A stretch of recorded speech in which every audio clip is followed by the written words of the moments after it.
In his 1999 song, The Greatest, singer Kenny Rogers weaves a story. Little boy in a baseball hat stands in the field with his ball and bat. In the story, the little boy is in a field tossing a ball to himself and swinging his bat. He misses every time.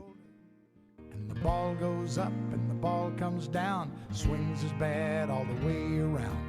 The world's so still you can hear the sound. The baseball falls to the ground. But the boy doesn't give up.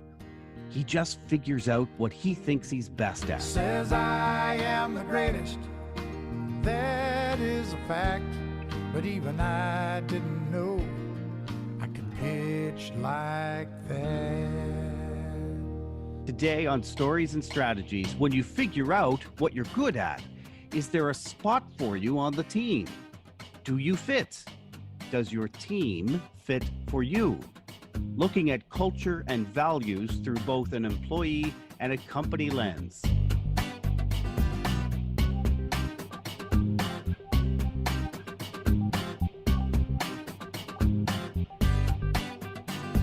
My name is Doug Downs. My guest is Jolene Ondrik from Eye on Culture. Hello, Jolene. Hey, Doug. How are ya?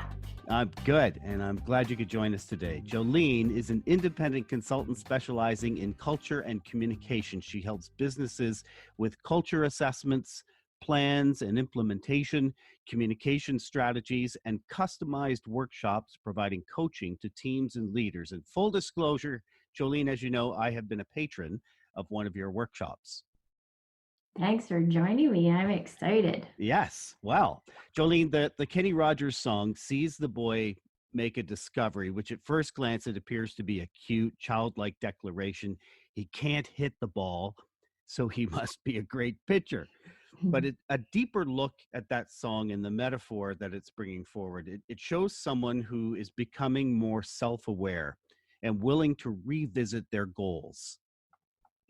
This is true, Doug, for both individuals and businesses. Really, it comes down to a person's experience. So when we're employees, we often don't step back from our role in the organization and evaluate how well the company actually fits for us. And when I say fit, I don't really mean that it fits for our skill set or the work that we necessarily do. I'm talking about how it actually feels to be part of the organization, and is it more than just a job? Long time ago, when I was working for a company, I was facilitating a session with a senior vice president, and he said something that resonated with me. I'm going to paraphrase right here, but he said, it doesn't matter what you get paid or the job you do. If the company's values don't align with yours, you're not likely going to be happy, and the company is not likely going to be happy with you. So I think about this as having like a small rock in your shoe. You can tolerate it for a while, but eventually it'll become a blister and you're gonna need to do something about it. Values are really that foundation of your organization's culture. Everything that you do, how you work, how you interact with your employees, your contractors, your vendors, your stakeholders, and how you make decisions is filtered through these values. This, for me, is what creates that employee experience. Interesting. So sometimes for me, first of all, I really believe in what you're saying about culture and values. It feels like a lot of the values I read on websites and mission statements, they all seem to sound the same, don't they? Isn't everybody just kind of saying the same thing? It's true. You'll see big words like respect and integrity, trust and teamwork. Those are really big values for an organization. And often when I have a client that uses those big words, I ask them what it means. There's this author named Judith Glacier, and she has this book called Conversational Intelligence. And one of the things that she talks about is double clicking. And what double clicking really means is when somebody throws out a big word like respect or integrity, we want to ask the person what that means. And I think this is what companies really need to do is, rather than throwing out these giant words, what do these words actually mean? What do they look like when people act and are living them every day? That is so refreshing to hear. I have to admit, early in my career, when I was getting used to the vernacular of communications, I'd see these big words, I'd hear leaders talking these big words, and I was of that mindset, they all get it. Why don't I get it? And that was what was scaring me. So, how can I test to see if the company values and cultures are a fit for me? How do I run a test on that? You need to go inside and really ask yourself, do they align with your personal values? And I think this is one of the things that people, they probably know their personal values, but haven't spent time really looking at what they are and what's important to them. And I don't think that a company's values and your personal values necessarily have to be a one-to-one match. I think it's more about, is there something in conflict between any of them? And a great question to ask is, what do you stand for and what's important to you?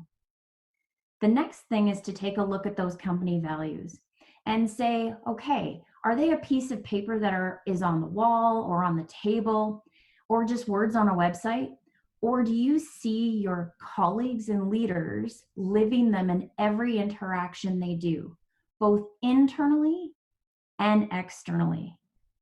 And then what in that organization really enables you to live those values? What do you see that's getting in the way? And as a person and an individual, how can you help change that? And I think the other factor is looking at fit factors. Hmm. And what I mean is most people are looking at new ways of working or how things are going. And it's really a matter of, does the work that you're doing fit for your lifestyle or the lifestyle that you want? So making sure you ask the question is it a fit for you? The flip side is the fit for the company. Time for some sage advice from the world of sitcom television. In this clip from The Office, the US version distributed by NBC Universal Television Distribution, Michael Scott pontificates on how his team was assembled. The world sends people your way. Ryan came to me through a temp agency. Andy was transferred here. No idea where Creed came from. The point is, you just have to play with the cards that you're dealt. Jim, that guy is an ace. Dwight is my king up my sleeve. Phyllis is my old maid. Jolene, fit is something all companies are looking for in leaders and in employees in general. Most interviews now are called fit interviews. That process is intended to be for both the employer and the prospective employee. But stepping back here, is fit the thing that we should be going for? It's part of the answer. Hopefully, what we see in most organizations is that they're looking for people that fit with the skills, the education, and the experience that is required for the role, and if the person fits in their company's culture. If they're doing a really good job, they're likely hiring based on their company's values. This is an assumption that they actually have them, and not all companies do. I spend a lot of time helping companies refresh as well as create values. So it's not true that they exist in every organization, but let's assume they have them. So if a company starts with a description of culture and the values in the job posting, hopefully what they're also doing is including some of those questions based on values for the interviewee in the interview. And what I mean by this is that they're asking questions that are really looking for those behaviors that align with the company's values and the culture. And if a company was a star and going even further, what would create an even better employee experience is to take the company to the next level, which is creating a culture of belonging. I often think about the Brené Brown quote. She says, "If I get to be myself, I belong. If I have to be like you, I fit in." What belonging really means is being accepted and that you're part of something. If executives want to take ownership, and I hear this a lot, and foster an environment, belonging is a place to start. But what's important to remember is that this requires focus and effort. Conviction and belonging. Hmm. Here's a quick clip from the 1997 movie Romy and Michelle's High School Reunion, distributed by Buena Vista Pictures. Michelle, Lisa Kudrow, is consoling Romy, Mira Sorvino, at their high school reunion in Tucson, Arizona. All I ever wanted was for people to think that we were better than we were in high school. And now we're just a stupid joke, just like we always were. No, Romy. Can I tell you the truth? I never knew that we weren't that great in high school. I mean, we always had so much fun together. I thought high school was a blast. And until you told me that our lives weren't good enough, I thought everything since high school was a blast. I think we should go back out there as ourselves and just have fun like we always do. The hell with everyone else. Oh, that movie just, Yeah. it makes me laugh every time, especially when they're talking about inventing Post-its. They just are making stuff up to make themselves feel like they've done more. It's such a good show. Yeah, I haven't seen that in a long time, but that is a good one. That difference between fit and belonging, as soon as you said the word belonging, I mean, it's so subtle, but it's critical, and it registered for me. What that requires, it stands out to me, is an intentional focus on culture, and that's where you come in. So, how do you help people understand themselves and not their aspirational selves? And how do you help organizations do the same? I get to work with some great individuals, teams, and organizations. What we do is we start with getting an insight on behavior. So, behavior for me is something that really is the essence of what culture is in an organization. And it's something that's beyond engagement.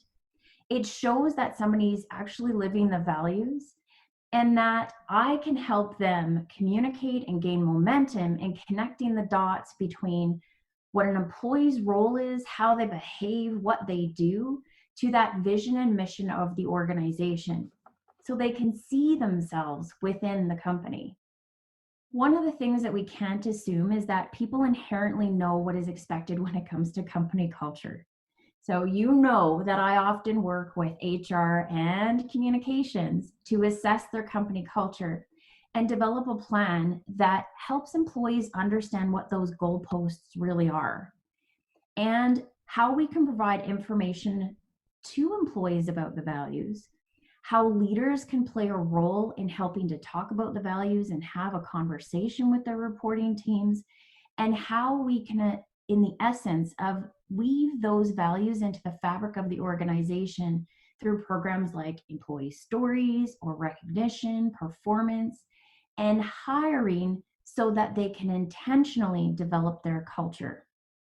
I also spend some time with individuals and teams to understand their personality and communication style. Harvard Business Review has done a number of studies where they say that 87% of communication challenges in an organization are because of personality. So I use psychometric tools like Lumina Spark to help develop customized workshops that really help people connect to each other, connect to their purpose as a team, and connect to the purpose of the organization. And that brings us back to the opening song about the little boy. He keeps swinging and missing, and surely he doesn't belong on the team. But then he makes an important self-discovery about an equally valuable contribution. He can pitch, at least he believes he does.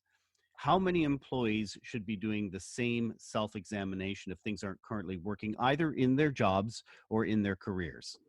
I think it would be great for people to look at, are they actually a batter or a pitcher? One thing is certain, and that is change. Organizations are changing all the time, whether they're adding new technology, hiring new leaders and employees, changing the way people work. So I think people should be reflecting all the time. If things aren't working for somebody, then it's definitely time for an evaluation. So this is not me saying, hey, you need to get a new job or a career. It's about getting clear on what's important to you, your personality, your communication style, your values, and what you stand for is the place to start. If you've taken any kind of a personality assessment, Pull that out and start talking to friends and colleagues and family. The little boy in the song, he looked at his contribution to the team through an entirely different lens.